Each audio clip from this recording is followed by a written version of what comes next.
Shalom saudara, salam sejahtera dalam kasih Tuhan kita Yesus Kristus. Kebenaran hari ini berjudul Layak Bersama Dia. Layak bersama Dia. Saudaraku, sesungguhnya dunia yang ideal adalah dunia di mana semua makhluk, dalam hal ini manusia, memiliki keberadaan seperti penciptanya. Keberadaan seperti penciptanya maksudnya adalah bahwa manusia memiliki kodrat ilahi di mana segala hal yang dilakukan, baik yang kelihatan maupun yang tidak kelihatan, baik secara lahiriah maupun batiniah, selalu sesuai dengan pikiran dan perasaan Allah. Keberadaan seseorang seperti ini, saudaraku, barulah pantas, patut disebut anak-anak Allah. Jadi sebutan anak Allah bagi manusia sesungguhnya bukan hanya sebutan saja atau status, tetapi benar-benar suatu keberadaan. Betapa jahatnya kalau orang-orang tanpa keberadaan sebagai anak-anak Allah, artinya tidak memiliki kehidupan anak Allah di dalam dirinya, dinyatakan sebagai sudah sah menjadi anak Allah. Dan ini yang terjadi dalam banyak komunitas Kristen. Orang-orang yang tidak berkeberadaan sebagai anak Allah dinyatakan sebagai anak Allah. Dan ini menyesatkan. Ini tidak membuat seseorang mengerjakan keselamatan dengan takut dan gentar. Tidak ada usaha yang memadai mengikut jejak Tuhan Yesus, yaitu menjadi sempurna seperti Bapa atau serupa dengan Tuhan Yesus. Saudaraku, menjadi rancangan Allah semula, semua manusia berkeberadaan seperti Bapa sehingga layak disebut anak-anak Allah. Sehingga, saudaraku sekalian, dunia ini menjadi satu keluarga besar,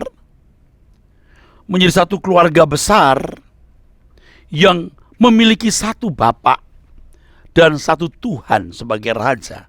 Dan Tuhannya adalah anak tunggal Allah, Sang Logos yang menciptakan langit dan bumi. Bumi seperti ini adalah tempat di mana kehendak Allah dapat dipenuhi atau dilakukan oleh semua penghuninya.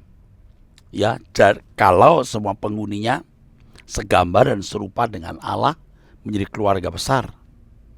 Dan tentu bumi seperti ini menjadi planet. Di dunia di mana manusia berkeberadaan sebagai bapaknya, maksud saya, di dunia di mana manusia berkeberadaan seperti bapaknya, seperti Allah maksudnya. Jadi di dunia di mana keberadaan manusia seperti bapaknya, seperti Allah, tidak dibutuhkan hukum atau syariat yang mengatur kehidupan. Karena manusia dapat berperilaku selalu sesuai dengan pikiran dan perasaan Allah. Dan ini sebenarnya isi doa Tuhan Yesus. Datanglah kerajaanmu, jadilah kehendakmu di bumi seperti di surga.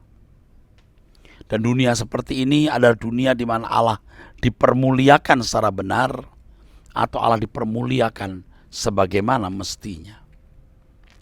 Seandainya manusia tidak jatuh dalam dosa, sesungguhnya bumi inilah surga bagi manusia. Manusia tidak membutuhkan surga yang lain. Dalam hal ini sebenarnya pada mulanya Firdaus bagi manusia adalah bumi ini. Firdaus berasal dari bahasa Aram Pardes, yang dalam bahasa Yunaninya paradeisos, menunjuk keadaan tempat yang indah dan nyaman.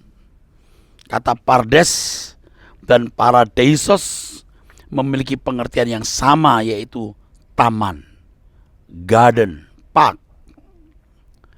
Jadi kata Firdaus tidak menunjuk sebuah nama tempat, tetapi sebenarnya lebih merupakan gambaran sebuah keadaan nyaman. Dan tempat yang biasanya menggambarkan kenyamanan itu, saudaraku, sebuah taman pleasure ground. Firdaus yang disebut dalam Alkitab menggambarkan sebuah tempat yang memiliki ciri-ciri. Yang pertama, tempat yang ideal untuk menikmati keindahan. Tempat di mana orang memiliki kenyamanan. Tempat di mana terdapat kebahagiaan yang sempurna untuk dinikmati. Ya, keadaan yang sempurna untuk dinikmati. Tidak ada air mata, duka cita, perang, sakit penyakit, dan berbagai penderitaan lain. Firdaus, tempat di mana tidak terdapat dosa dan kenajisan. Kalau dalam kitab Kejadian tercatat bahwa Allah menciptakan taman, ini berarti bahwa Tuhan menciptakan sebuah bumi yang sangat indah. Bumi inilah Taman Eden. Eden bukan hanya menunjuk sebuah lokasi yang terbatas luasnya.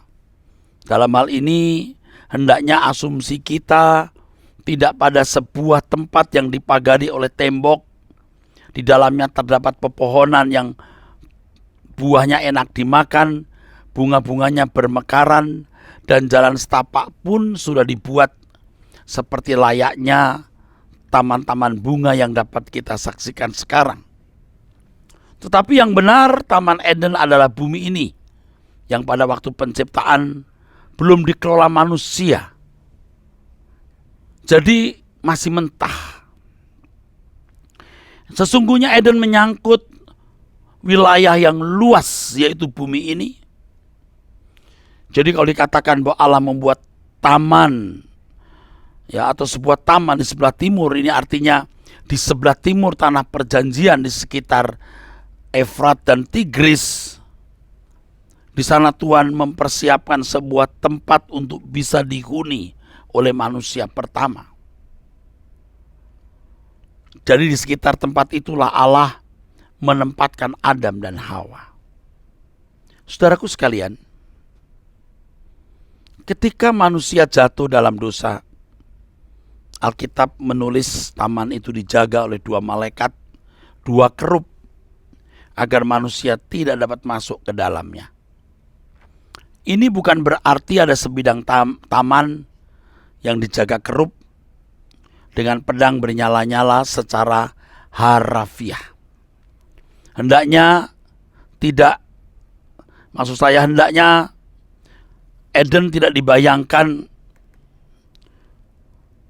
seperti sebuah tempat berpagar rapat, tertutup agar Adam tak dapat masuk. Jadi seperti sebuah lokasi khusus begitu. Sesungguhnya pernyataan mengenai taman yang dijaga malaikat ini sebuah pernyataan figuratif. Sebenarnya maksudnya adalah bahwa sejak manusia jatuh dalam dosa, manusia tidak memiliki akses untuk kembali bersekutu dengan Allah.